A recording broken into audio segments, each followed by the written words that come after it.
The period that we're about to start, the environment of the Industrial Revolution, had this massive impact on the environment. And this was largely due to technological changes.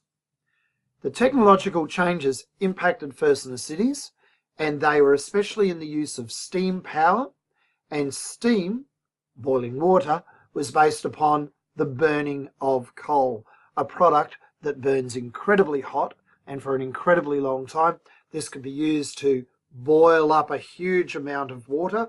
The water would be forced through narrow pathways and then turn, a little bit like forcing water out of a syringe where it squirts out in a jet, force the steam out in a jet to push around large steel moving parts that would drive machines, such as trains.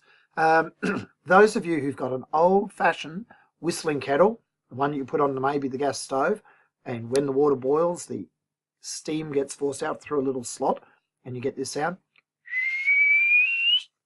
Those steam kettles are a good indication of the type of pressure that steam can be put under in order to drive machines. Okay, when we're looking at the Industrial Revolution, we see an urbanized city workforce, and they gather around factories. These factories are steam-powered and coal-powered on the whole. The entire culture of England, Britain, changes as a result of this shift. The idea of city life, the way in which we live in cities, the walking to work, the getting of public transport, the working of 9 to 5 jobs, work hours, pay rates, everything. City life, including going out at night time, going into parks, galleries, musical events. All of this city life resulted from events in the Industrial Revolution. Another key development was mass production, factories churning out many, many, many items in the same way. So when you buy a car, you know pretty much that if your family bought a Volkswagen Golf, that it'll be very, very similar to the Volkswagen Golf that it pulls up next to in a shopping centre. It's the same vehicle being mass produced over and over. There's no custom-made school uniforms. The school uniforms you're wearing are all made in a mass production line in factories. Working conditions change, therefore people aren't working in their little cottages out on the farm, and as working conditions change, new laws develop. These laws might include around things such as education and health. During this time, the process of sending children to school starts.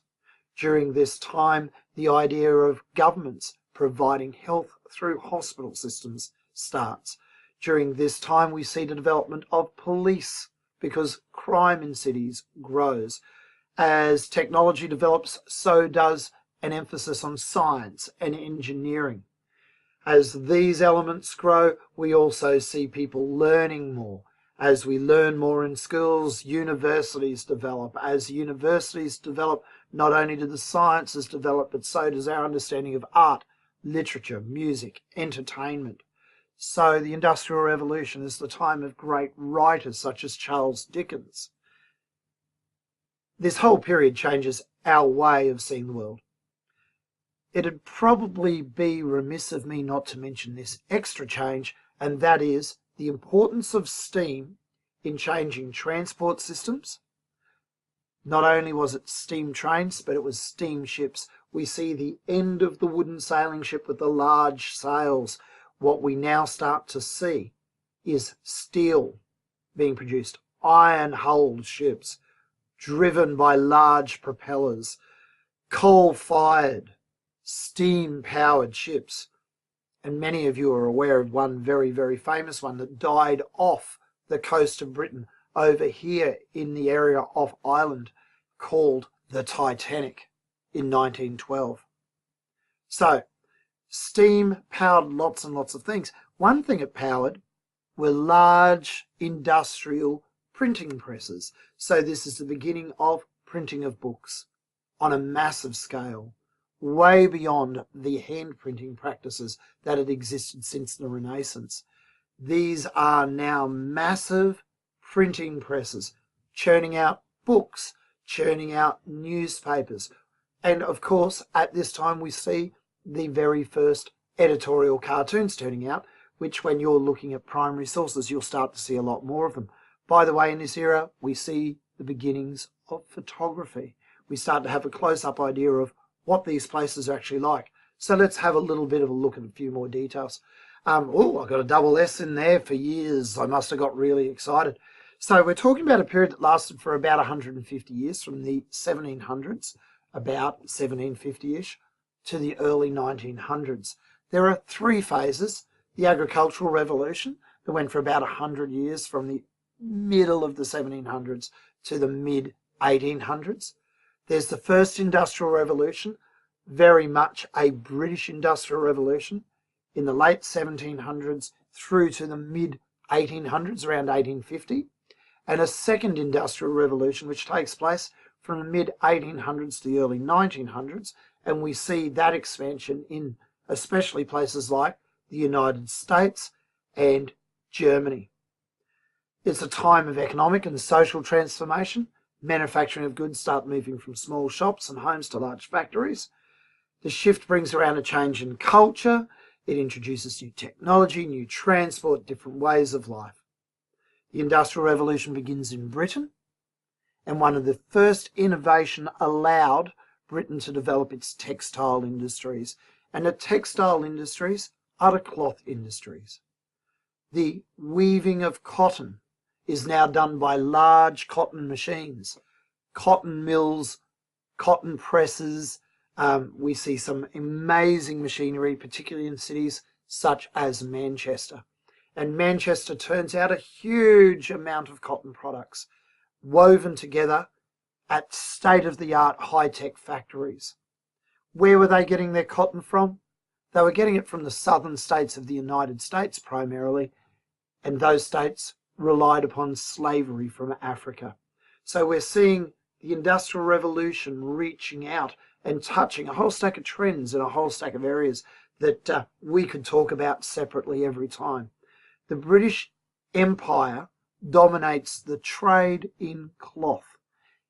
It therefore dominates the trade in other clothing products as it makes more and more profits. We see industries, home weaving industries, cease to exist. At this time, the value of coal is understood, and Britain had plenty of coal, plenty of iron making facilities, plenty of areas that could be mined, and we see Britain really develop. So, in these industries that develop, working conditions totally change. The old industries, such as home weaving, disappear. There were struggles to change the way people worked in these factories. And over time, we see the development of laws to protect people in their workplace. We see the development of trade unions to pressure governments, pressure employers to look after their workers. We see laws coming in through Parliament, such as the Factory Acts, which relate to changing the wages and working conditions of workers. We see the development of a 40-hour week. 40 hours, 5 working days a week, 8-hour days each day. So that's now the working week of Monday to Friday and the working hours of 9 to 5. 5 days a week, 8 hours a day. Having a day off, the Sabbath, to go to church, and a day of rest to be with family. We see laws come in relating to child labour, and ultimately we see laws come in about women labouring and getting the right to vote for women, women's suffrage.